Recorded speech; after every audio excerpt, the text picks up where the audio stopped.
Еве неколку податоци што мора да ги знаете за нашата татковина Македонија. Во Македонија се наоѓа единственото европско наоѓалиште на рубини. Дали сте знаеле дека многу скапоцени камења што можете да ги видите во светските каталози се прокриумчарени од Прилепско? Странците го купуваат скапоцениот камен по багателни цени поради неупатеноста и желбата за заработка, кај прилепчани поминала приказната дека станува збор за минералот корунда и тоа оној од најниска класа. Рубини во Македонија има и може да се најдат во лежиштата на доломитските мермери, како што е прилепскиот сивец. Македонскиот рудник Алшар на планината Кожув е единственото наоѓалиште во светот на талиум и потенцијален рудник на еколошки и чиста енергија. Од 2004 година рудникот е евидентиран како споменик на природата и дел од мрежата на Емералд, мрежа за заштита на природни реткости. Најквалитетниот опиум на светот е македонскиот, втор по квалитет е пакистанскиот со 7 морфиски единици, а следуваат со помали разлики останатите. Колумбискиот, на пример, е околу 3,5 морфиски единици, македонскиот е, замислете, со 14 морфиски единици. Најславниот од сите римски патишта во најголемиот свој дел врви низ Македонија, патот Вија Игнација. Пештерата Пешна во македонски брод во Њујорк Тајмс се опишана како идентична на измислените пештери во филмот Господарот на прстените. Во темелите на манастирот Света Богородица Пречиста, Кичевско, има делот крстот на кој е распнат Исус Христос. Делот крстот има и во темелите на манастирот Свети Јован Бигорски, како и во манастирот Свети Георгиј Победоносец во село Рајчица Дебарско. Гробот на славниот грк Зорба е во градските гробишта во Бутел. Алексис Георгиос Зорба, кој бил инспирација за романот Гркот Зорба. Живеел во Скопје, имал жена и деца, а во 1942 година починал тука. Освен мајка Тереза, познати лица родени на овие простори се и таткото на модерна Турција Кемал Ататурк, роден во Битола. За татко на модерното воено инженерство се смета Дијат во времето на Александар Македонски, измислил низа опсадни машини, меѓу кои и катапултот. Музиката во Македонија датира од 11 век. Болонјскиот псалтир е напишан на кирилица во селото Равен Охридско, а во Охридскиот музеј се чуваат нотни писма, 14 музички ракописи кои датираат од 10 до 14 век.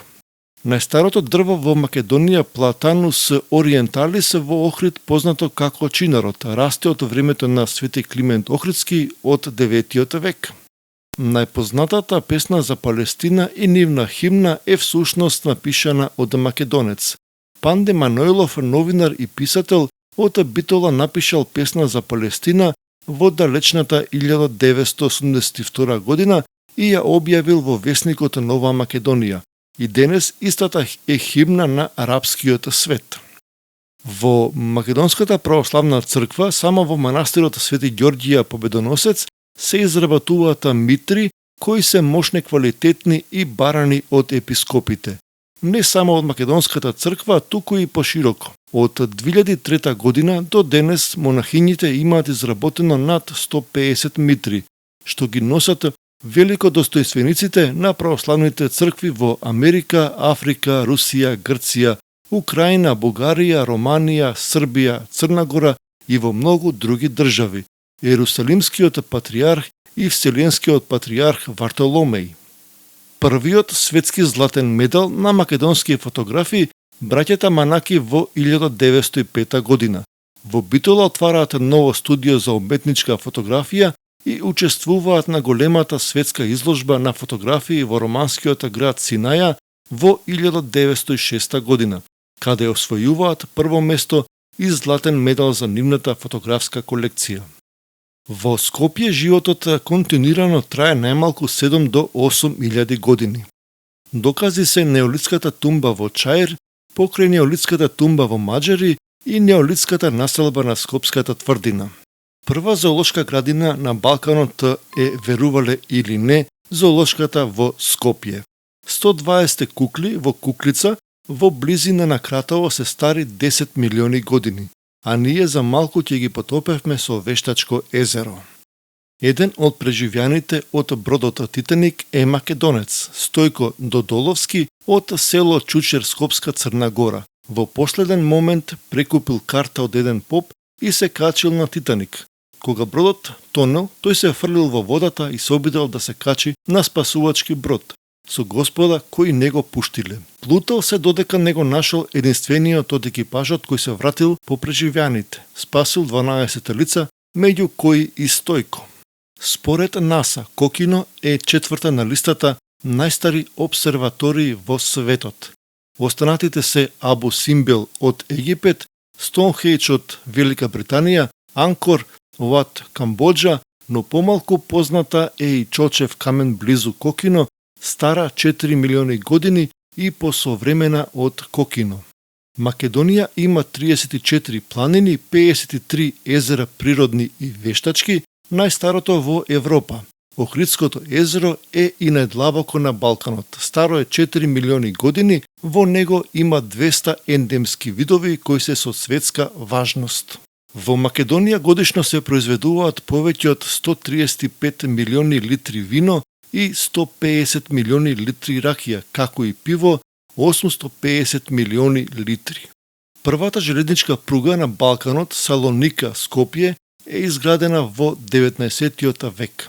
Анастасије I, Флавиус Анастасиус, византијски цар 491-518 година, е незаслужен за градбите во Македонија, Самуилова тврдина, Маркови кули, Скопско кале и така натаму се до Јустинијан I. Првата црква, првата покрстена во Европа, македонката Лидија. 50 години по Христа, апостолот Павле како пастир на христијанството сакал да оди во Азија, но како што се вели во Библијата и Новиот Завет во Дела апостолски 16.13 пишува: преку ноќта на Павле му се јави привид. Стоеше пред него еден човек, македонец, кој го молеше и му велеше: преди во Македонија и помогни ни. Павле тогаш доаѓа во Македонија и основа нови цркви по градовите Филипи, Бер, Стоби и Охрид, со што символично и патот на Павле е во облик на голем крст над Македонија. Првата покрстена на европско тло е Лидија Македонката од градот Тиатир, која во ближниот Филипи продавала црвени ткаенини.